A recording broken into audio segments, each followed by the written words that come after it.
D'une manière beaucoup plus globale, M. Mobutu, il est vrai que depuis 1997, il y a toute une frange de la population congolaise, des Zaïre à l'époque, qui a dû avoir évolué à l'étranger, ce qu'on appelle la diaspora, et aujourd'hui, beaucoup d'entre elles sont en train de revenir sur le pays. Et dans votre cas particulier aussi, certains ont été contraints à aller en exil.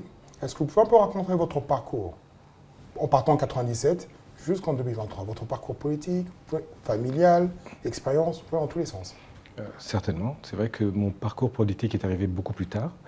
Mon parcours familial m'a emmené à vivre dans différents pays, dont le Congo bien sûr, l'Afrique du Sud, la France, la Côte d'Ivoire et les États-Unis.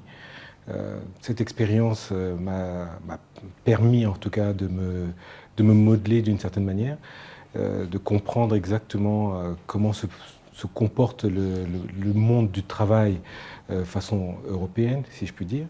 Et ma vie professionnelle par la suite m'a ramené en Afrique, où j'ai majoritairement travaillé en Afrique australe, en Moyen-Orient et un petit peu en Chine. Ça m'a ouvert l'esprit, ça m'a permis également de créer maintenant tout un panel de contacts que j'utilise aujourd'hui en tant que gouverneur de province pour faire évoluer, excusez-moi, les choses et surtout donner une chance à la province du Nord Ubangi de sortir du carcan dans lequel elle est.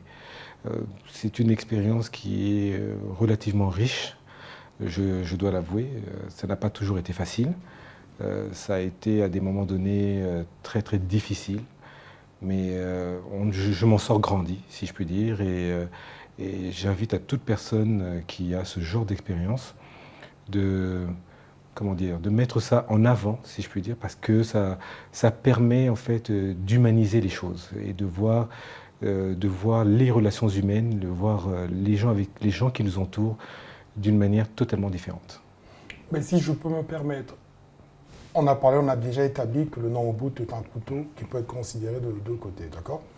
Si je peux me permettre, comment est-ce que vous avez vécu, à titre individuel, le départ du maréchal en 97 et jusqu'à à peu près aujourd'hui, en revenant, en ayant encore une vie normale en tant qu'individu? Parce qu'avant, c'était, excusez-moi, première classe caviar, et de première classe caviar à chercher son pain en travaillant 5 heures, 10 heures. Comment est-ce que vous avez appréhendé cette situation et l'adaptabilité dont vous avez fait preuve pour pouvoir revenir encore au pouvoir à titre personnel?